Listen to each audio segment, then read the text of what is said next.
Manita de Gato. Bienvenidos a Manita de Gato, yo soy el doctor Ari Papadopoulos y como saben, en este podcast rompemos con los tabús de la cirugía plástica en la búsqueda de sentirnos bien para vernos mejor.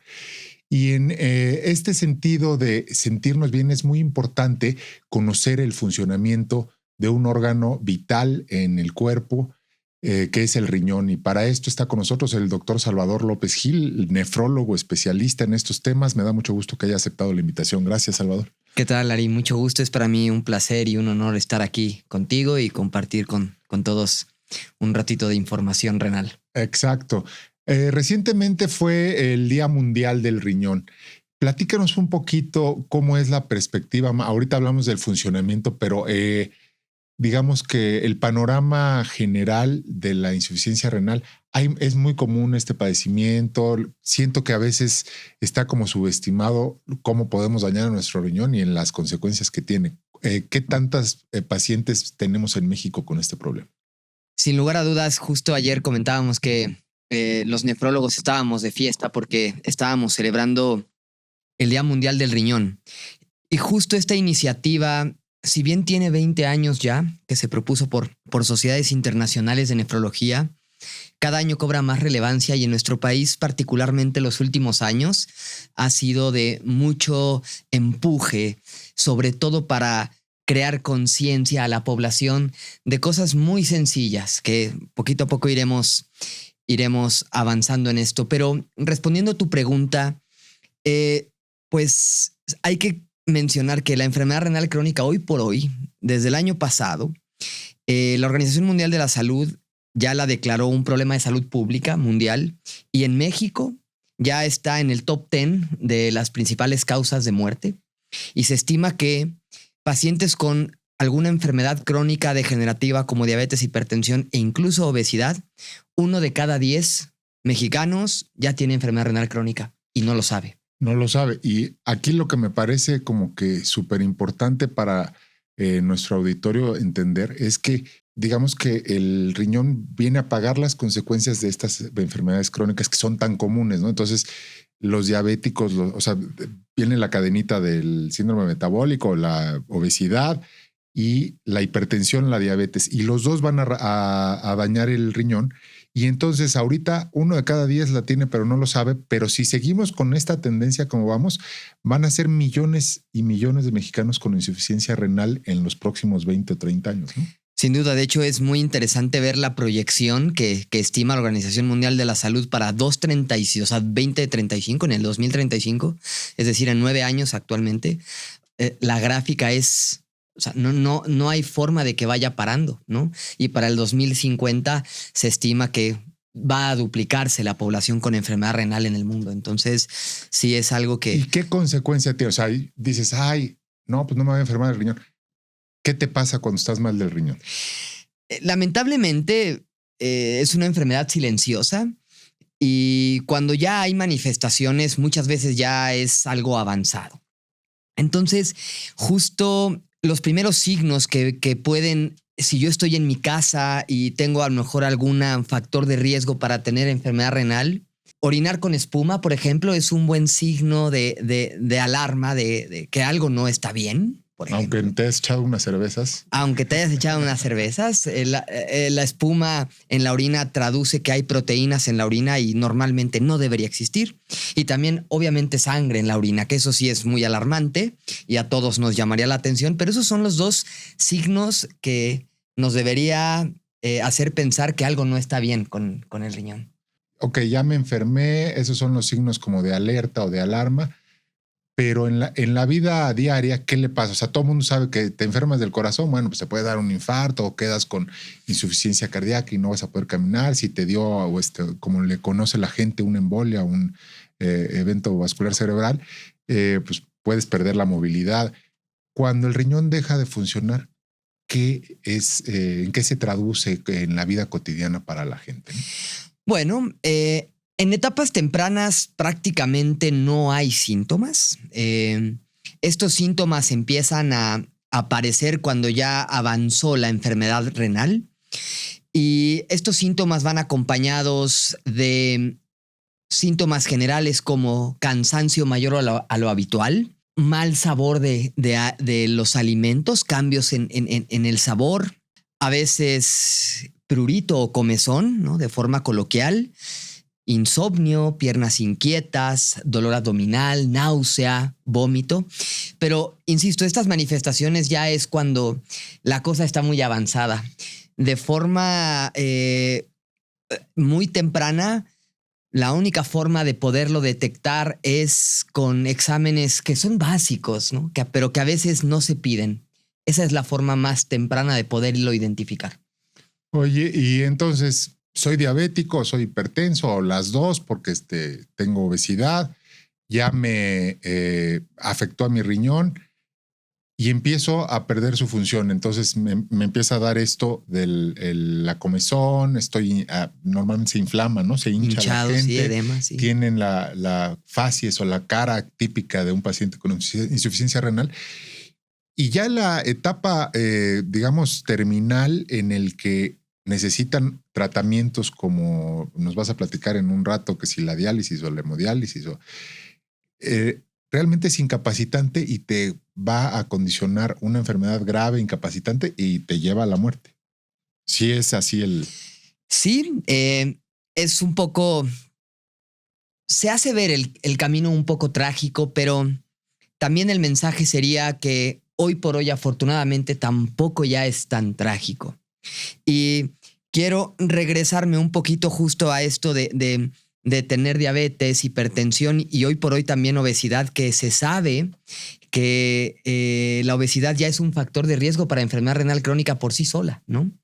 Y esto del síndrome cardiorreno-metabólico, que hoy por hoy es un boom y que se habla en todos los congresos médicos, ha permitido también que este camino y este avance se pueda o detener o enlentecer y que la progresión de esta enfermedad renal vaya muy, muy lento con los nuevos medicamentos que hay. Entonces también el mensaje es sí, el camino final es llegar a diálisis, hemodiálisis y potencialmente un desenlace fatal, pero también olvidar que todos los pacientes que llegan a esa etapa son potenciales candidatos a recibir un trasplante de riñón. Sí, ahorita vamos a hablar también de los trasplantes, porque además entiendo que es como que el órgano más trasplantado en México, que no pasa lo mismo en otros países que están más avanzados. Tuvimos aquí invitado una vez al doctor Mario Vilatobá, que nos habló en el Día Mundial del Trasplante de cómo iba el panorama en México del trasplante hepático y de otros órganos, pero entiendo que el riñón es el que más se trasplanta. Así es. Bueno, entonces ya vimos esta potencial riesgo para la población en general, porque con el sobrepeso estás enfilado hacia toda esta pasos en que acabas en insuficiencia renal crónica. Pero bueno, tenemos la explicación como muy básica de qué hace un riñón, por qué es fundamental para la vida. El riñón es un órgano que se encarga prácticamente de eliminar todos los desechos o todas las toxinas que son producto de nuestro metabolismo. Es decir, todo lo que comemos, todo lo que ingerimos se metaboliza. Ese metabolismo principalmente es llevado a cabo en el hígado y la eliminación de este producto del metabolismo, insisto, de todo lo que comemos, es a través de los riñones. Entonces, y además de esto, los riñones se encargan de manejar el agua que nosotros ingerimos y tener un balance de líquidos exacto. Y otra función también muy importante del riñón es que hace una función endocrina, como de una hormona. De ahí que produce eritropoyetina, que es la hormona que se encarga de mantener la hemoglobina en rangos normales, es decir, cuando esto falla y el riñón falla hay anemia. Entonces, esas son las principales funciones del riñón. Eliminar toxinas, agua en exceso y también incluso una parte endocrina. Oye, y esta parte que vamos a hablar ahorita de que si es mito o no, el equilibrio ácido-base, que es un tema súper como especializado, muy técnico, pero nos mantiene que no nos vayamos ni a lo ácido ni a lo alcalino, ¿no? Nos ayuda. Entonces, primero, a ver, mitos y realidades del riñón. Tengo que tomar agua alcalinizada y para que pueda yo alcalinizar mi sangre, o no es necesario. Mito. Mito, sí. El riñón tiene esa capacidad y no necesita nada, ¿no? Sí, así es. El riñón tiene esa capacidad, y lo mencionaba esa palabra, ¿no? De mantener un equilibrio exacto, ¿no? Aquí no hay déficits o ganancias en términos de sodio, de potasio, de bicarbonato, de ácido y de agua, ¿no? Entonces, Es de ahí perfecto. que es un mito. Cuando los riñones funcionan al 100%, no hay necesidad de alcalinizar con agua nuestro sistema. Exacto. Oye, y entonces, en una persona que, digamos, en la década de los 20, 30, que es más o menos sana, que tiene hábitos saludables, digamos, en la alimentación, que hace ejercicio, ¿hay algo más que hacer para cuidar el riñón? Pues tocas un punto muy, muy importante e interesante, Ari, porque justo las nuevas generaciones pareciera que han cambiado la perspectiva del autocuidado. Son generaciones que hacen más ejercicio que a lo mejor generaciones anteriores a nosotros, nuestros padres, etcétera, en el que también cuidan su alimentación, y eso se ha visto incluso a nivel mundial, como la otra vez escuchaba un reportaje de que en Francia había una crisis en los antros y estos bares nocturnos porque ha bajado mucho esto. El consumo del alcohol. Del alcohol y que existe en estas generaciones el autocuidado.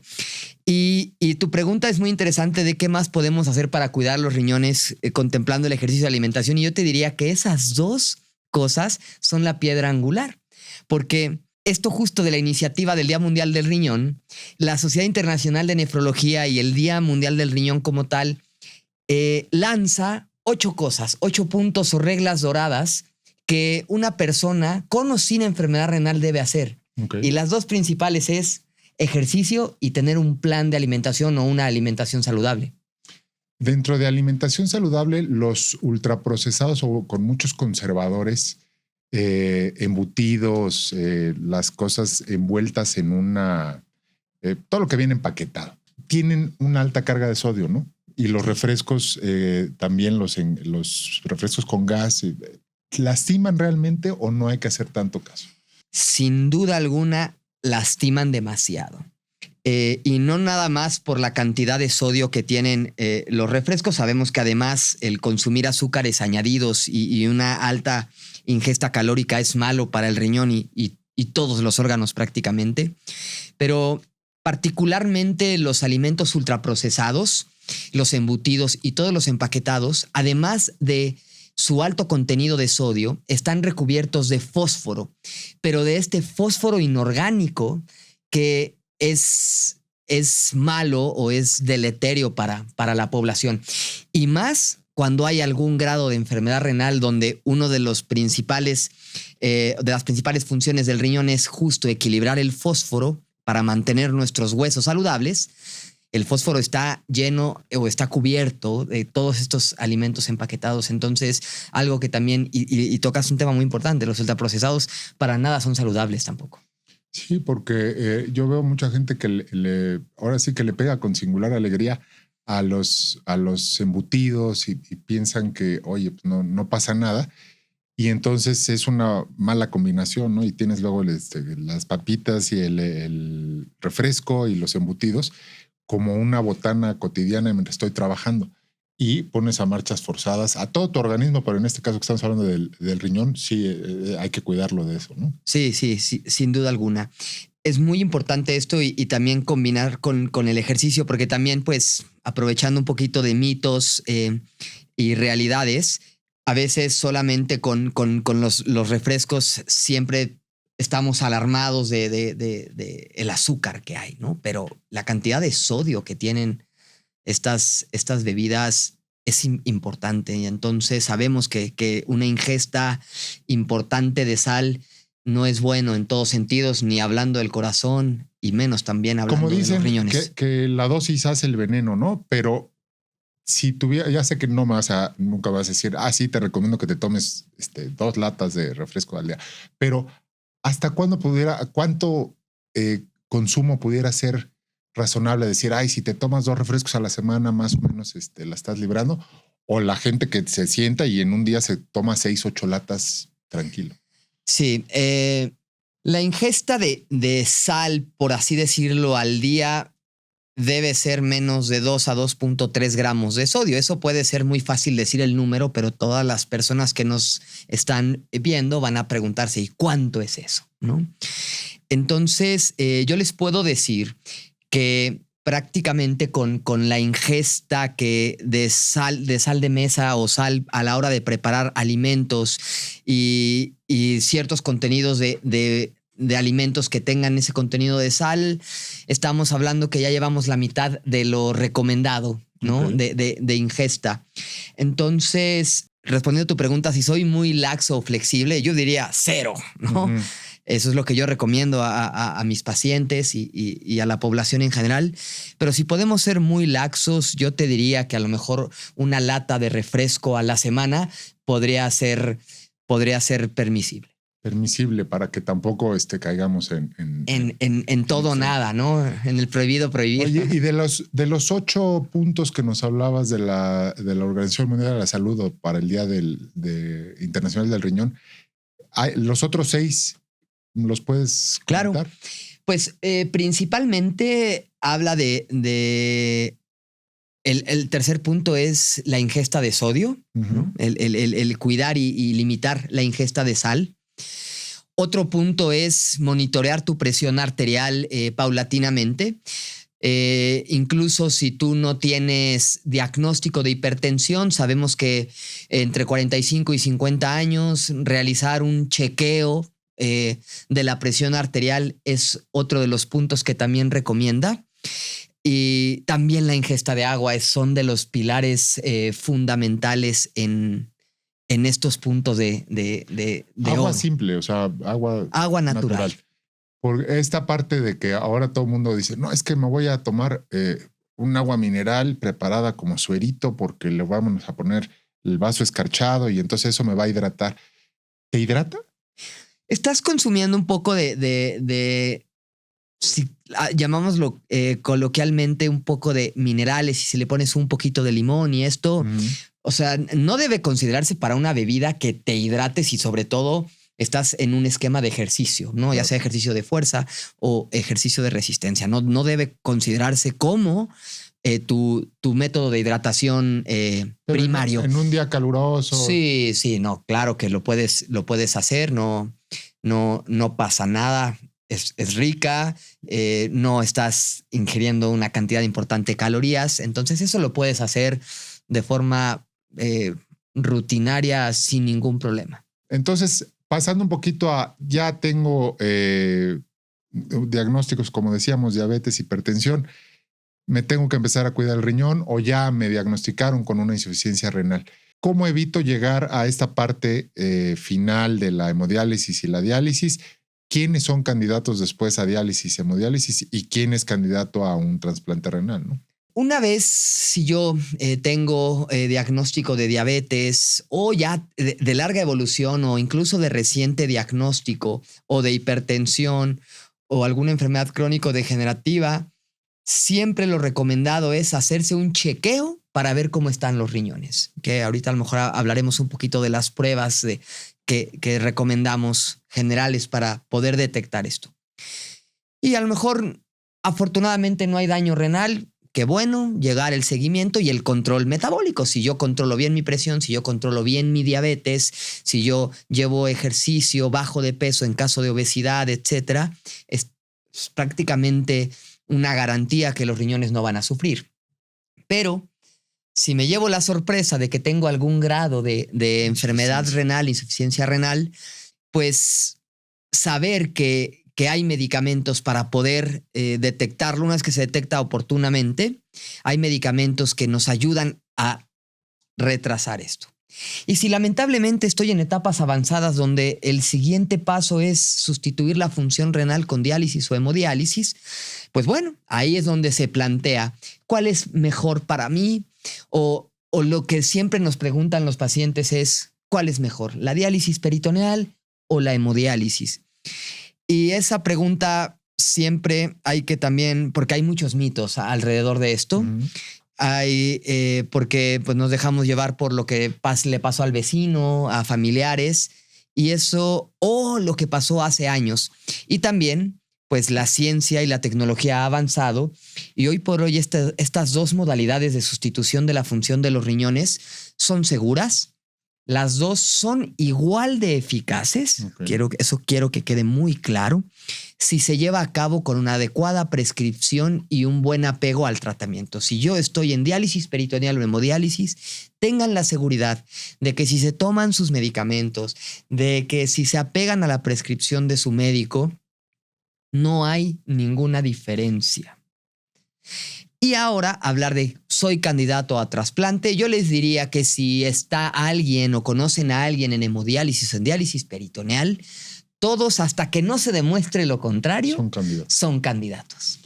Fíjate, eso es muy importante porque como que existe la idea de que ya que estás en diálisis o en hemodiálisis, ya no eres candidato, ¿no? Como que ya esa etapa ya había pasado, pero entonces te tienes que hacer estudios y ver la compatibilidad y acercarte a tu médico para preguntar. Claro, y de hecho, hoy por hoy, y yo lo que le digo a mis pacientes siempre es que hay que pensar que estar en hemodiálisis o en diálisis peritoneal es un puente para acceder al trasplante. Es un puente en el camino que ya vimos que ha sido potencialmente largo recorrido entre enfermedad renal, diabetes, hipertensión. Estar en diálisis o en hemodiálisis es un puente y tomarlo como un puente a potencial ser candidato a trasplante. Ok. Ahora, ¿qué pruebas decías que nos ibas a comentar que son como de actualidad para medir la función renal?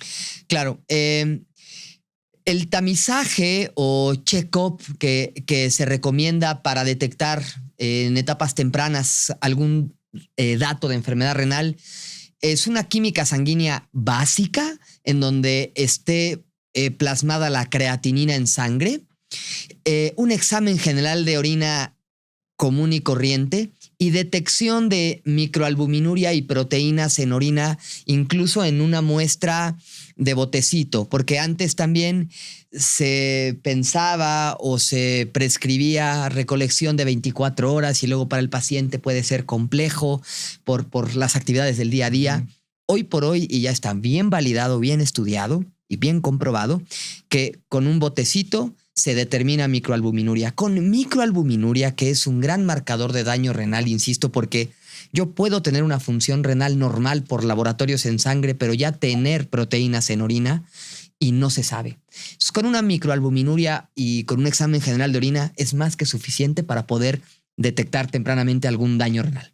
Perfecto. Oye, y por ejemplo, en estos pacientes que ya tienen cierto grado o están en esta parte de insuficiencia, ¿hay suficientes, digamos, máquinas de hemodiálisis? ¿Hay suficientes lugares donde tratarse? Porque también me llegan correos, me llegan comunicaciones de que los insuficientes renales no tienen suficiente acceso. Estamos entrando a temas un poquito más álgidos y tienes toda la razón. Lamentablemente estamos saturados en pacientes que están en sustitución de la función renal.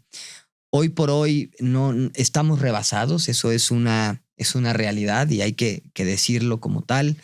Pero se va a poner peor, pues estamos viendo que en los siguientes 15 años el horizonte es que vas a tener muchos más pacientes. Sí, se va a poner, la cosa se prevé que se ponga peor, pero justo está en nuestras manos empezar a aplanar estas tendencias, en transmitir. Por eso esto del Día Mundial del Riñón y me gusta mucho porque al menos el mundo y aquí en México pues se voltea a ver a los nefrólogos porque pues también muchas veces muchas personas no saben qué es un nefrólogo. Claro. ¿No?